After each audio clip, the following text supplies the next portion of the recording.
आज हम एक ऐसे विद्वान पुरुष के जीवन के कुछ अनोखे प्रसंग सुनेंगे जिन्होंने अपना संपूर्ण जीवन प्रभु प्रेम के लिए समाज के हर वर्ग की निस्वार्थ सेवार्थ आध्यात्म ज्ञानी सहज राजयोगी दिव्य गुणों से संपन्न बनाने में अर्पित कर दिया। तो चलिए जानते हैं यज्ञ के आदि रत्न जगदीश भाई जी की जीवन की कुछ अविस्मरणीय बातें। जगदीश भाई जी का जन्म 10 दिसंबर 1929 को ऋषि मुनियों के विख्यात शहर मुल्तान की पवित्र भूमि पर हुआ। जगदीश भाई जी का ऑफिशियल नाम जगदीश चंद्र हसीजा था। घर में उनका नाम ऋषिकेश था और आलमाइटी बाबा ने उन्हें अव्यक्त नाम दिया मनोहर फूल। इसके अलावा बाबा ने उन्हें गणेश और संजय अर्थात दिव्य दृष्टिधारी नाम भी दिए थे। बाल्यकाल से ही उनको प्रभु मिलन की प्यास थी और मन में वैराग्य की भावना थी। परमात्मा मिलन और आत्म स्वरूप में स्थित होने की उनकी उत्कंठा इच्छा थी। इसी कारण सत्संगों, धार्मिक सम्मेलनों, शास्त्रार्थों में शामिल होते रहे तथा महात्माओं, साधु संतों और योगियों से मिलते रहे। आध्यात्मिकता में अनुपम रुचि को तृप्त करने के लिए उन्होंने भारतीय दर्शन, वैदिक संस्कृति एवं विश्व के विभिन्न धर्मों का गहन अध्ययन किया। एक बार 1952 में थियोसॉफिकल सोसाइटी में ब्रह्मा कुमारी बहनें भाषण करने आई थी। उस सभा में जगदीश भाई जी भी उपस्थित थे। प्रोग्राम पूरा होने पर भ्राता जी ने सेवा केंद्र का पता और आने का समय पूछा। बहनों ने सुबह 4 बजे का समय दिया तो जगदीश भाई ने सोचा कि घर जाकर आने पर तो सुबह समय पर पहुंच नहीं सकूंगा, इसलिए वो एक पेड़ के नीचे साइकिल खड़ी करके समय व्यतीत करने लगे और सुबह ठीक 4 बजे मलकागंज के सेवा केंद्र पर पहुंच गए। कुंज दादी उनको ज्ञान का परिचय देने के निमित्त बनी। उनको ज्ञान की इतनी लगन थी कि कई बार सुबह 4 बजे से पहले ही पहुंच जाते थे और शाम को भी क्लास करते थे। क्लास करके अपने निवास स्थान पर पहुंचने में रात 12 बज जाते थे और हॉस्टल के दरवाजे बंद हो जाते थे। फिर सुबह क्लास में तैयार होकर पहुंचने के लिए वे खिड़की से कूद करके आना जाना करते थे। आप ब्रह्मा बाबा के पवित्रता व सादगी युक्त जीवन से विशेष रूप से प्रभावित हुए। आपको गहन आध्यात्मिक अनुभव हुए और अपनी लौकिक प्रोफेसर की नौकरी छोड़ आपने मानव सेवा हेतु अपना जीवन इस संस्था को समर्पित कर दिया। आपने राजयोग जैसी जटिल व गुह्य विद्या पर गहन शोध किया और विद्यालय के पूरे साहित्य को सरल, सुबोध और सुरुचिपूर्ण तरीके से तैयार करने के आप निमित्त बने। करीब 200 से अधिक हिंदी, अंग्रेजी और उर्दू भाषा में राजयोग, मानवीय मूल्यों, आध्यात्मिकता एवं समसामयिका विषयों पर पुस्तकें लिखी। 1953 में दिल्ली में प्रथम सेवा केंद्र कमला नगर सेंटर को खोलने के आप निमित्त बने। उनका जीवन सदा त्यागी, तपस्वी और साधारण रहा। जब वे यज्ञ में आए तो बैगरी पाठ चल रहा था।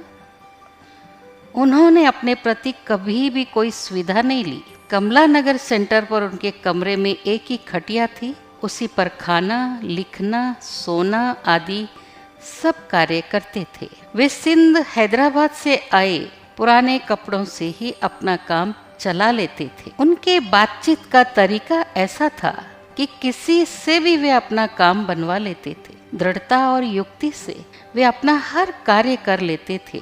वे जब भी बाहर जाते तो अपने साथ सुई धागा रखते और कभी कुर्ता या पैजामा फट जाता तो रिक्शे में बैठे बैठे सिलाई करके आगे चल पड़ते थे। वे कहा करते थे कि चीज उतनी ही हो जितने से काम चल जाए। यज्ञ की छोटी सी चीज भी व्यर्थ न जाए।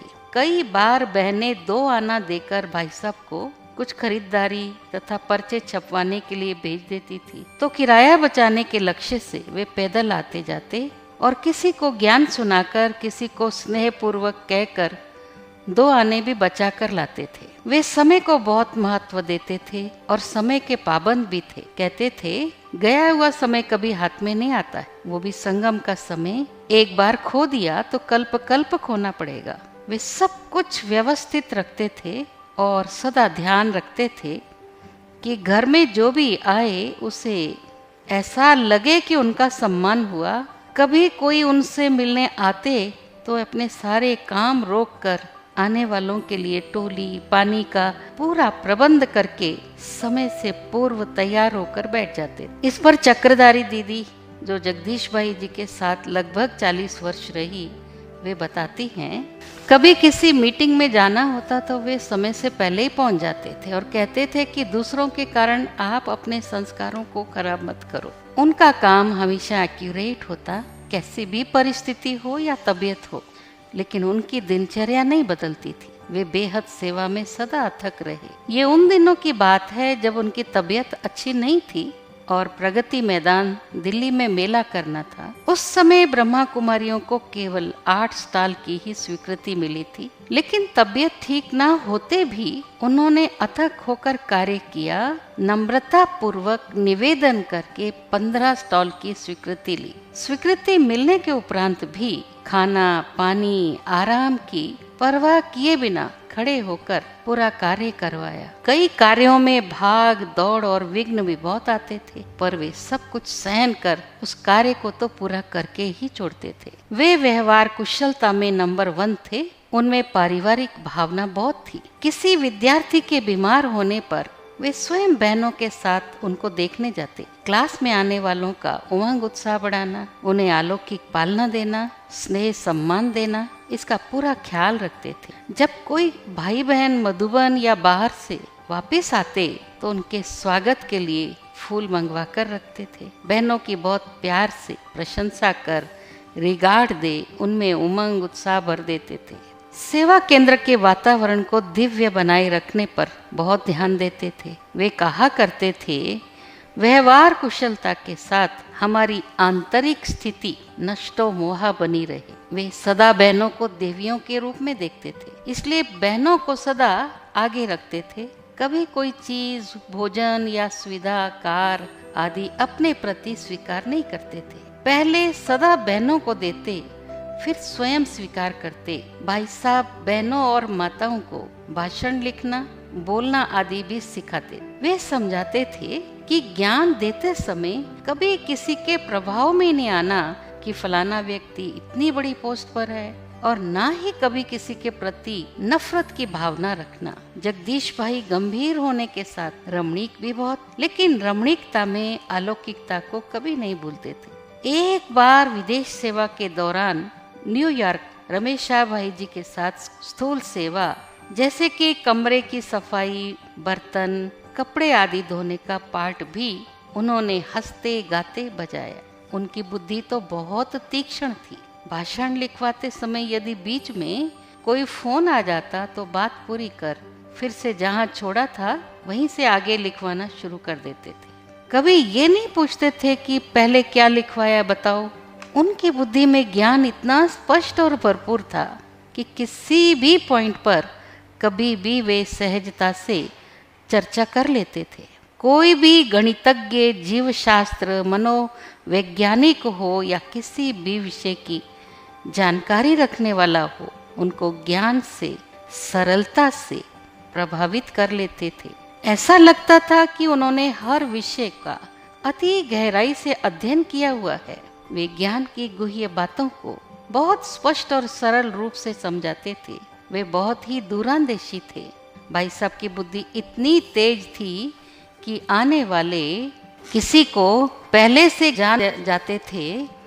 एक बार ट्रैफिक की हड़ताल होने का समाचार आया। कुछ विदेशी भाई बहनों को दिल्ली से ट्रेन से आबू जाना था। भाई साहब ने अपनी दूरंदेश बुद्धि से परख कर पहले ही बस की लिखित परमिशन ले ली, जिससे सब विदेशी भाई बहनें समय पर रेलवे स्टेशन पर पहुंच पाए। जगदीश भाई जी का यज्ञ में अग्रणीय स्थान रहा। वे ज्ञान अमृत, वर्ल्ड रिन्यूअल और प्योरिटी मैगजीन के प्रधान संपादक रहे, यज्ञ के चीफ स्पोक्समैन रहे, सेवा की अनेक नई योजनाओं को तैयार कर उसे प्रैक्टिकल स्वरूप भी दिया। वे यज्ञ की सेवाओं के नींव थे। समाज के विभिन्न वर्गों की सेवाओं हेतु अनेक विंग्स बनाए और उनका सुचारू रूप से संचालन भी किया। वे पहली विदेश सेवा के भी निमित्त बने तथा रशिया, हांगकांग, सिंगापुर, वियतनाम आदि देशों में भी उन्होंने सेवाओं की नींव रखी। भारत में 6000 एवं विश्व के